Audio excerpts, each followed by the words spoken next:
पढ़ना है वो है कंपनी का स्टार्टिंग का जो लेखा होता है। जैसे कोई भी कंपनी जब शुरू होती है तो उस कंपनी के शुरुआत के समय हमको जो लेखे करने होते हैं हमको उन्हीं के बारे में पढ़ना है। सबसे पहली चीज़ कंपनी जो होती है, तो पहले हम ये जानते हैं कि बिजनेस कितने तरह के होते हैं। तो बिजनेस कई तरह के होते हैं, लेकिन मुख्यतः 3 तरह के बिजनेस को हम लोग देखते हैं अकाउंट के नज़रिए से। इसमें सबसे पहला है एकल व्यापार। एकल व्यापार क्या होता है? ऐसा व्यापार जिसमें जो मालिक होता है वो एक व्यक्ति होता है। जैसे हमारी दुकानें हो गई, या हमारी कोई ऐसी कंपनी जिसमें हम क्या हो, हम खुद के लिए केवल खोले हो, मतलब दूसरे व्यक्ति उसमें पार्टनर ना हो, दूसरा व्यक्ति उसमें हिस्सेदार ना हो।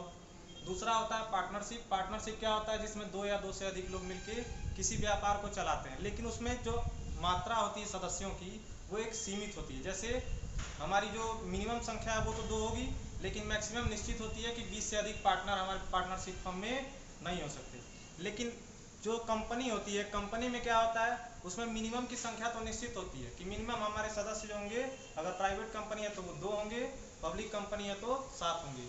लेकिन उसमें जो मैक्सिमम संख्या होती है वो निश्चित नहीं होती है। मैक्सिमम मतलब इसमें असीमित मात्रा में सदस्य जो हो सकते हैं वो कंपनी में हो सकते हैं। अब बात करते हैं, जैसे कोई भी कंपनी जो होती है, उस कंपनी को शुरू करना हो या व्यापार को शुरू करना हो या पार्टनरशिप फर्म को शुरू करना हो, तो सबसे पहली चीज़ जो होती है वो होता है कैपिटल, पूंजी। अब पूंजी के लेखे हम कैसे करते हैं? तो जैसे हम एकल व्यापार में करते थे, पार्टनरशिप में करते थे, वैसे ही हम कंपनी में भी एक मतलब स्टार्टिंग के लेखे करेंगे। लेकिन बस नियम वही है, कुछ परिवर्तन आ जाते हैं। परिवर्तन क्या आ जाते हैं? जैसे एकल व्यापार जो होता है या पार्टनरशिप जो होता है, उसमें पूंजी जो होती है वो एक बार में लग जाती है। एकल व्यापार या पार्टनरशिप में पूंजी जो होती है वो एक बार में लगाई जाती है, लेकिन कंपनी में ऐसा नहीं होता है। कंपनी में जो पैसे लिए जाते हैं वो पैसे एक बार में न लेके कई छोटे छोटे टुकड़ों में लेते हैं। जैसे उदाहरण के रूप में कह सकते हैं कि एकल व्यापार में अगर मान लो कि हमको 2 लाख रुपए का हमारे पास व्यवस्था है, तो हम 2 लाख रुपया लगा के कोई दुकान खोल लिए या कोई व्यवसाय खोल लिए। कल की डेट में अगर हमारे पास 5 लाख रुपया आ गया तो हम 5 लाख रुपया और उसमें चाहें तो अपनी इच्छा अनुसार लगा सकते हैं। ऐसे ही पार्टनरशिप में भी हम अपनी इच्छा अनुसार, अगर हमारे पास पैसा बढ़ जाता है तो हम अपना पैसा ज़्यादा लगा सकते हैं, या मतलब जब हमारी इच्छा होगी तो हम अपनी पूंजी को बढ़ा सकते हैं। लेकिन कंपनी में ऐसा नहीं होता है। कंपनी में क्या होता है? कंपनी में चूंकि पार्टनरशिप हो या एकल व्यापार हो, इसका रजिस्ट्रेशन अनिवार्य नहीं होता है, लेकिन कंपनी का रजिस्ट्रेशन अनिवार्य होता है। तो जब रजिस्ट्रेशन कराने हम जाते हैं कंपनी का, तो हमको उसी समय ये निर्धारित करना होता है कि कंपनी में पूंजी कितनी होगी। जैसे अगर हम अपना कंपनी खोलने जा रहे हैं, तो जब उसका शुरुआत करेंगे उसी समय हमको ये तय कर देना होगा कि हमारी पूंजी कैसे कितनी होगी। जैसे उदाहरण के रूप में मान लेते हैं कि हम कोई कंपनी शुरू किए जिसकी पूंजी जो है वो 3 करोड़ है, तो ये 3 करोड़ हमको क्या करना पड़ेगा? सेबी के पास हमको बताना पड़ेगा कि हमारी पूंजी जो है वो कितने रुपए तक जाएगी। अब किसी भी स्थिति में हम ये अपनी पूंजी को 3 करोड़ से अधिक नहीं कर सकते। हमारे पास अगर 50 करोड़ भी आ जाते हैं तो भी हम अपनी पूंजी को 3 करोड़ से अधिक नहीं कर सकते। इसको करने के लिए हमको क्या करना पड़ेगा?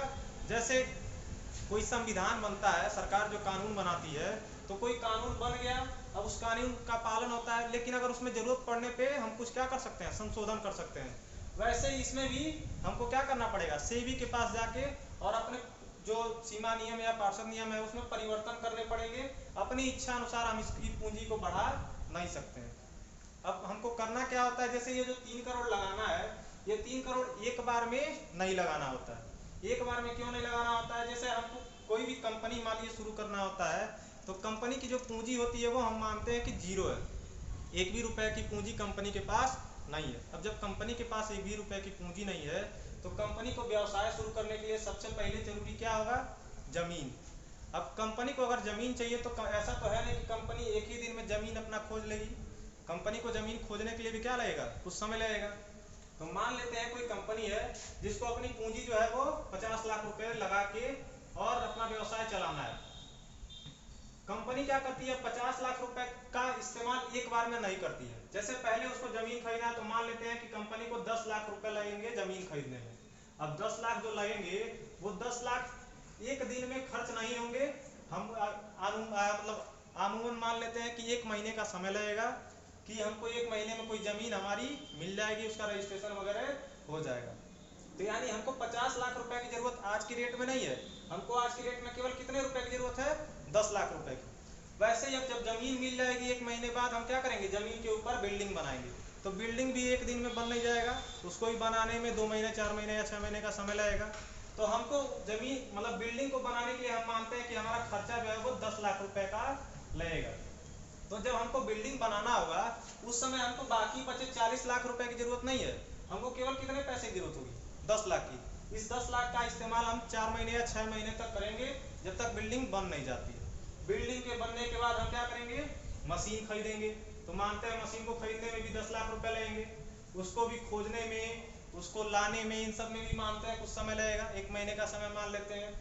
तो ये भी हमारे पास जो बाकी बचे 30 लाख है वो मशीन खरीदने के लिए एक बार में नहीं चाहिए, हमको केवल 10 लाख रुपए की जरूरत है। ऐसे ही अगली बार अब जब मशीन आ जाएगी तो हमको रॉ मटेरियल की जरूरत पड़ेगी, कच्चे सामान की। उसके लिए भी हमको कितना चाहिए? मान लेते हैं 10 लाख रुपया। तो अब ये 10 लाख जो बाकी बचा है 20 लाख, वो भी इकट्ठा नहीं चाहिए।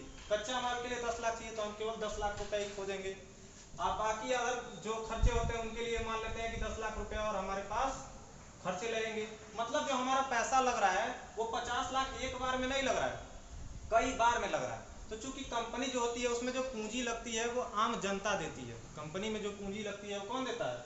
आम जनता देती है। तो आम जनता से अगर हम पूरा 50 लाख एक बार में लेना चाहें तो जनता को देने में भी कठिनाई होगी और हमको खर्च करने में भी कठिनाई होगी। इसलिए हम क्या करते हैं? हम उसको छोटे छोटे टुकड़ों में लेते हैं। इससे फायदा क्या हो जाता है कि देने वाला भी अधिक मात्रा में और अपनी इच्छा अनुसार पूंजी दे सकता है। अब पूंजी जो होती है, जैसे एकल व्यापार हो या पार्टनरशिप हो, उसमें पूंजी जो होती है वो इकट्ठी होती है। मतलब हम कह सकते हैं कंपनी में अगर एक एकल व्यापार है या पार्टनरशिप है तो उसमें 3 करोड़ की पूंजी है। वैसे ही कंपनी जब होगी, कंपनी में भी 3 करोड़ की पूंजी है, लेकिन कंपनी की जो पूंजी है वो छोटे छोटे टुकड़ों में बटी होती है। जैसे मान लेते हैं कि 3 करोड़ की पूंजी है जो छोटे छोटे टुकड़े, यानी मान लेते हैं 10 रुपए के छोटे छोटे टुकड़ों में बटी है। तो जब 10 रुपए के टुकड़े में 3 करोड़ की पूंजी को हम बांटेंगे तो लगभग लगभग नहीं, मतलब 3 लाख 30 लाख हमारा छोटा छोटा टुकड़ा होगा। तो ये जो छोटे छोटे टुकड़े होते हैं, जो हर एक टुकड़ा जो है वो 10-10 रुपए का मूल्य रखता है, इस छोटे छोटे टुकड़े को ही क्या कहते हैं? शेयर या अंश कहते हैं। अब एक तरह से समझ सकते हैं कि अगर मान लेते हैं कोई व्यक्ति है, वो 30 लाख रुपए में से अगर 1 लाख रुपए का वो अपना शेयर खरीद लेता है, मतलब 1 लाख रुपए का किसी कंपनी का अगर कोई व्यक्ति शेयर खरीद लिया तो वो 1 लाख शेयर का मालिक हो गया। मतलब कंपनी को जब प्रॉफिट होगा उस प्रॉफिट में उसका जो प्रतिशत होगा वो 1 लाख शेयर के बराबर होगा। मतलब 1 लाख शेयर पे जो प्रॉफिट मिलना चाहिए उस व्यक्ति को मिलेगा जो व्यक्ति 1 लाख शेयर खरीदा हो। मतलब जिसके पास शेयर होगा और जितने प्रतिशत की मात्रा में होगा उतने अंशों का वो मालिक।